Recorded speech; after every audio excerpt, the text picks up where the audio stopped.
9 June 2025ಕ್ಕೆ Modi ಸರ್ಕಾರಕ್ಕೆ 11 ವರ್ಷ ತುಂಬಿದೆ.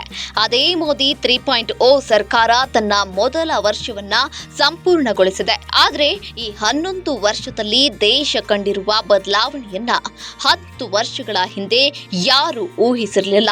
ಪ್ರಧಾನಿ ಮೋದಿಯವರು ತಮ್ಮ ದೇಶದ ಪ್ರಧಾನಿಯಂತೆ ಎಂದಿಗೂ ಪರಿಗಣಿಸಿಲ್ಲ. ಅದರ ಬದಲಿಗೆ ಅವರು ಯಾವಾಗಲೂ ತಮ್ಮನ್ನ ಪ್ರಧಾನ ಸೇವಕ ಎಂದು ಬಿಂಬಿಸಿಕೊಂಡಿದ್ದಾರೆ. ಅವರಿಗೆ ಬಡವರ ಉನ್ನತಿ, ದೇಶ ಸೇವೆ ಅತ್ಯಂತ ಮುಖ್ಯವಾಗಿತ್ತು.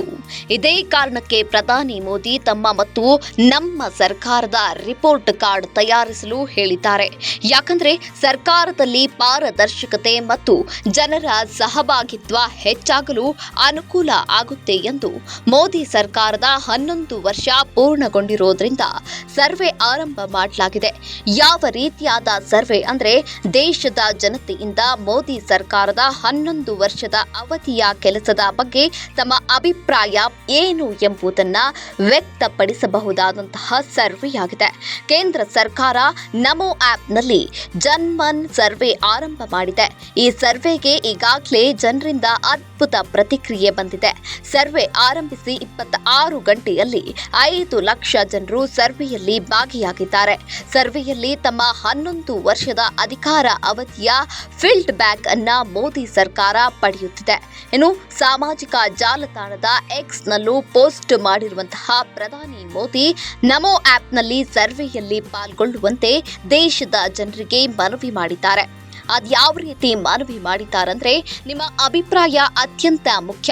ನಮೋ ಆಪ್ನಲ್ಲಿ ಸರ್ವೆಯಲ್ಲಿ ನೀವೆಲ್ಲರೂ ಪಾಲ್ಗೊಳ್ಳಿ ಮತ್ತು ನಮಗೆ ಹೇಳಿ, ಈ 11 ವರ್ಷಗಳಲ್ಲಿ ನೀವು ಹೇಗೆ ಭಾರತ ಅಭಿವೃದ್ಧಿಯ ಪಯಣವನ್ನ ನೋಡಿದ್ದೀರಿ ಎಂದು ಈ ರೀತಿಯಾಗಿ ಭಾರತ ಜನರಲ್ಲಿ ಮನವಿಯನ್ನ ಕೋರಿದ್ದಾರೆ.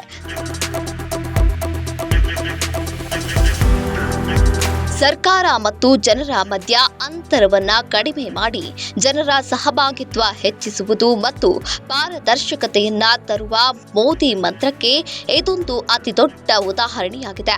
ಇನ್ನು ಈವರೆಗೆ ಸಿಕ್ಕಿರುವಂತಹ ಅಂಕಿ ಅಂಶಗಳ ಪ್ರಕಾರ ಜನ್ಮನ್ ಸರ್ವೆಯಲ್ಲಿ ಜನರು ಉತ್ಸುಕರಾಗಿದ್ದು, ಉತ್ತರ ಪ್ರದೇಶದಲ್ಲಿ ಸುಮಾರು 1,04,150 ಜನ ಪಾಲ್ಗೊಂಡಿದ್ದಾರೆ.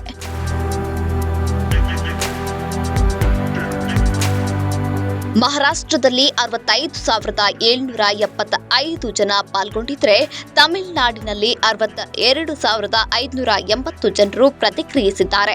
ಗುಜರಾತ್ನಲ್ಲಿ 43,590 ಜನ, ಹರಿಯಾಣದಲ್ಲಿ 29,985 ಜನರು ಸರ್ವೆಯಲ್ಲಿ ಪಾಲ್ಗೊಂಡಿದ್ದಾರೆ. ವಿಶೇಷ ಏನಂದ್ರೆ, 70% ಜನರು ಸರ್ವೆಯಲ್ಲಿ ಸಂಪೂರ್ಣವಾಗಿ ಎಲ್ಲ ಪ್ರಶ್ನೆಯನ್ನ ಭರ್ತಿ ಮಾಡಿದ್ದಾರೆ.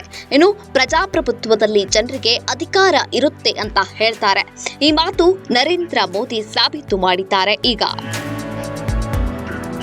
ಬಡವರಾಗ್ಲಿ, ಶ್ರೀಮಂತರಾಗ್ಲಿ, ಮಧ್ಯಮ ವರ್ಗದವರೇ ಆಗಿರಲಿ, ರಾಷ್ಟ್ರ ನಿರ್ಮಾಣದಲ್ಲಿ ಇವರ ಪಾಲ್ಗೊಳ್ಳುವಿಕೆ ಇಲ್ಲದೆ ಒಂದು ಒಳ್ಳೆಯ ದೇಶವನ್ನ ಕಟ್ಟಲು ಸಾಧ್ಯವೇ ಇಲ್ಲ.